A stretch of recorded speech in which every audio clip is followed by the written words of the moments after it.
Hello there. What's going on, everybody? Today we're going to be unboxing the TX-130 Saber class fighter tank. And this thing is a big old box for Star Wars Legion. Also, there is a new round of the giveaway starting up right now for a $25 Amazon gift card. All you have to do is be a subscriber and leave a comment on this or one of my videos. The last one was actually just recently announced on Twitter. So if you don't already, you might want to follow me on other social media. I typically announce winners towards the end of my videos, but every once in a while I will announce winners on social media like Facebook and or Twitter as well, just to kind of spread things out. But yes, this thing is going to be real fun. We're going to put this thing together too. If you wanted to see the back of the box, here it is. We've got our full spread of cards right there, as well as a rendering of the model itself. You are going to get a clone option there for that particular model. Unfortunately, does not look like it comes with the Jedi people that I know a lot of folks were hoping for. And whoa, this is a lot of plastic. That is a lot of plastic. And look at this base. Gorgeous. Goodness gracious. Oh my goodness. I'm trying to resist the urge to make some type of all about that base joke. But yeah, that's a big old base. That's gonna be a whole lot of tank right there. Wow, we've got our instructions. We've got some cards. Let's look at this. Some of the plastic here. We've got our. It is a hovering vehicle, so we are going to have some hover components right there. We are also going to have. This looks like the sides. This is part of our plastic for the sprue, and or rather store sprue. Oh, we got a couple of these. Okay, all right. Well, we'll take a look at the rest of the sprues here. We've got like the hatch here. Boy, they did make this one into an awful lot of pieces. This one should, I should have made a whole video of just putting this thing together. Well, I guess that's gonna be this video. We've got this part here, which kind of, I guess, fell off. This one fell off of something. I'm guessing it maybe fell off of here. It was probably on there. I'm guessing it was. We got our little clone guy. He can stand up in there too. That's pretty cool. You have different helmet options for him too. Oh, I dig it. I like it. All right. And we've got this, which also fell out. Oh, this is what went right here. That was this gun. So I don't know where this part came off of, but it came off of something. All right. And then, of course, we got the top and the bottom of the tank itself. Let's go ahead and take a look at the cards. All right, so here we've got our typical cardboard. This is actually going to be your first heavy for the Republic. So you're going to have your, this will be a unique piece here for a lot of folks. But yeah, we've got all our vehicle wound or disabled tokens. We've got wounds. We've got all of the standard tokens that you would expect. And of course, that proof of purchase. We've got the Saber tank card itself here. This thing's coming in at 170 points. It's just a one miniature. It's hardly a miniature, though it's so big. We are going to have to be able to take a pilot, a hard point, an ordnance, and a comms upgrade. We can take all of those. We've got a primary gun, which is going to have 2 of each color at range 1 to 4. Very good, strong primary gun. Also has arsenal 2, so you're probably going to want to add another gun. But this gun has critical 1, impact 2, and fixed front. It does not have any surge at all. It does have a red defense die, 9 health, and 6 resilience. It is speed 2. Because it is a hover vehicle, though, however, if you are doing like a strafing maneuver or a reverse, you're only going to be able to do speed 1. Actually, I don't think repulsor vehicles are allowed to reverse, but this one might be able to because of the hover. Yeah, hover ground. It says it right there. Well, it helps if we read the card before we start speculating. So armor, yes, armor, of course, is going to cancel all hit results, but with the proliferation of critical X, armor is not quite what it used to be. It has arsenal 2, so you can be able to fire 2 weapons, so you want more than just your primary gun, although that is an awfully good primary gun. You've got hover ground. You can reverse, strafe, and standby. You are treated as a ground vehicle by other units. So a lot of things that hover vehicles or repulsor vehicles can't normally do, this one can do, and other vehicles are going to treat you as a ground unit. So basically, you're going to be able to provide heavy cover to nearby people as well. which is going to be pretty cool. It has outmaneuver, which is a fantastic keyword, which lets dodge tokens cancel critical results. I'm curious how much we're going to see with outmaneuver, because it's a great keyword, but that's also one of Veers's specialty cards. So I wonder if we're going to see like a whole lot of outmaneuver, or maybe your outmaneuver will be more of a Republic thing or more of a Jedi thing. I'm not sure. And we've got weak point 1 for the rear and for the sides. So you're going to basically want to wedge this thing up against some terrain or a corner of the board. You want to keep that front arc pointed towards the enemy. Let's look at some of the cards we're going to get with this thing. We've got pilots. We've got Ayla Secura. She's got Inspire 2, which is the biggest part of this card, in my opinion. She has Field Commander, which is not that great. We've got Plo Koon, who is an exhaust, and he is a lot more expensive, but he's going to give you Agile 2. So after you move, you're going to gain 2 dodge tokens. So I think Plo Koon is... A lot of people don't like the idea of this card, but I think it's going to depend on the objective, on how much you want vehicles to move, because this is a vehicle that generally may not have to move all that much. But in the event you run into like a breakthrough and you're trying to get into your opponent's deployment zone or something like that, and you really have to move, this is going to allow you to stay alive, especially on like that last turn or something like that. And then of course we've got the veteran clone pilot, which I think is the best pilot here, which does give you the option to share tokens. You have to exhaust them. Of course, you can't do standby that way because, first off, it points out specific tokens, aim, dodge, and surge, but it readies automatically, so that's nice. Really, really good card. We've got some weapons, so let's take a look at the hard points. We've got a TX-130 twin laser turret, 3 black dice with critical 1, range 1 to 3. Awesome. It's pretty good. You're going to need critical. I think you're going to roll a couple of surge with as many dice as you're going to roll with this thing, so critical is always good. We've got the beam cannon turret, which is the greatest thing ever. And I think that this is probably going to be the most common weapon chosen for this. For one, because it stacks with the same range. It's range 1 to 4. It's a lot more points, but boy, it's a good, strong weapon. It's 2 red dice, so good dice, really great range, and then beam 2. So you're going to be able to attack 2 additional units. Only this weapon can be used if you do that. And you can't fire support on that, but it's still, it's 2 red. You're not going to have any critical on that unless, of course, you have a surge token ready to go.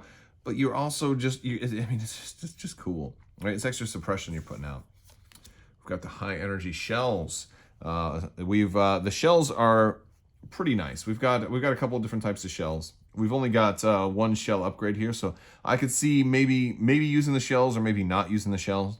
I think if I'm going with the beam cannon turret, might not go with the shells. Might not, but if I'm going for cheaper or maybe no turret, then maybe I go with the shells. Right? There's a lot of options for how you want to configure this thing. So the shells are inexhaustible. They also have cycle. They're gonna ready themselves if you don't use them for 1 turn. Range 2 to 4, 3 dice, 2 red and a white, so kind of better initial damage potential than the beam turret, and critical 1, and high velocity. Oh, and high velocities. I love high velocity. It's a great high velocity weapon too. Like this is kind of like your Jedi hunter or your other vehicle hunter or anybody who's trying to run Dodger. I like it. Or you're going after Tauntauns. That'll be a fun one. We got armor piercing shells. This is ones if you expect to face vehicles, this will be really good because it's got impact 3. And this one will stack really well with your primary weapon, I think, because you're getting a whole lot of dice, a whole lot of damage.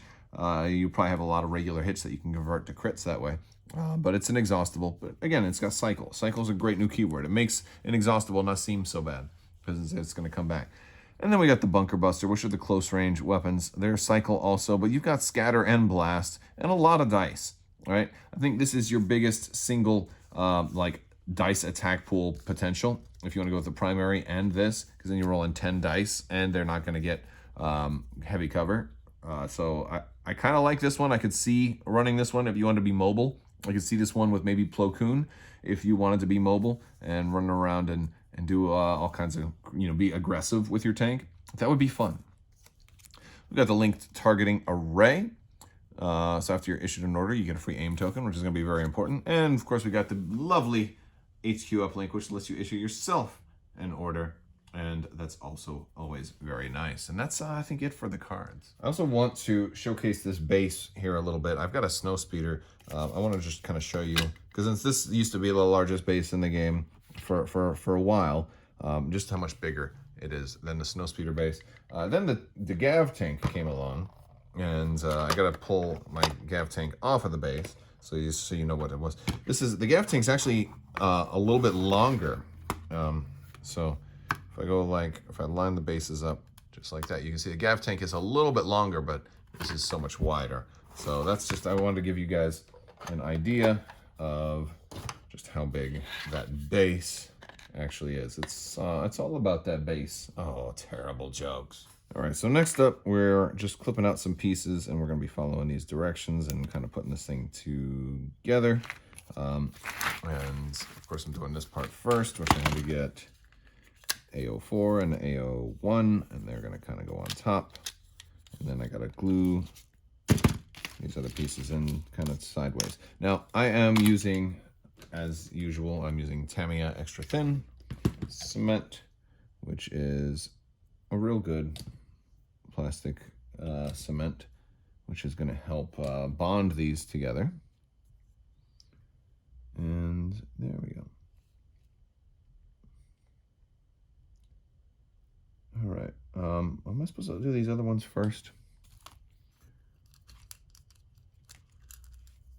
Like, if that needs to go in first, then I need to know about it. I don't see how it would. I don't even know how this goes in. Well, so, fun. I'll figure it out. There they go. So, make sure you put them in first before you put everything down on top.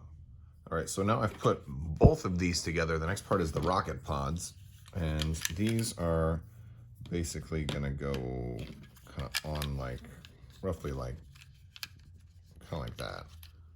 And to do these, basically it just wants us to get some of the rockets. I already cut these out. I want you to glue the first one in like that, and once you get that one in, then you're gonna take the raised part.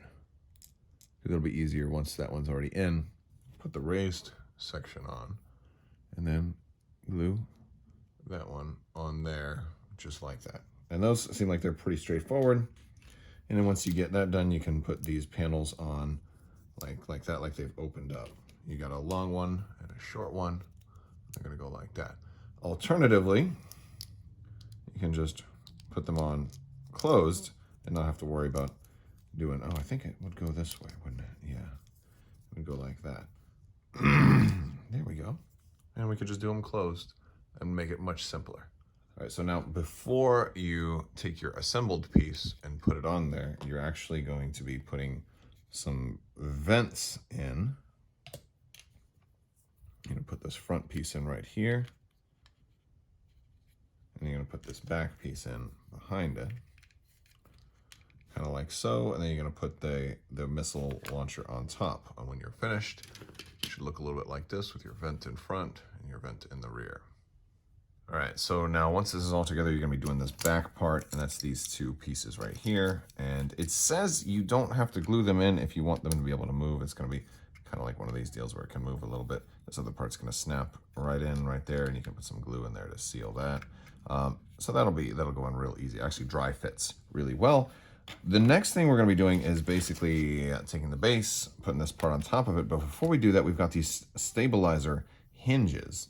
And it says, you know, choose the angle you most prefer and to glue them down.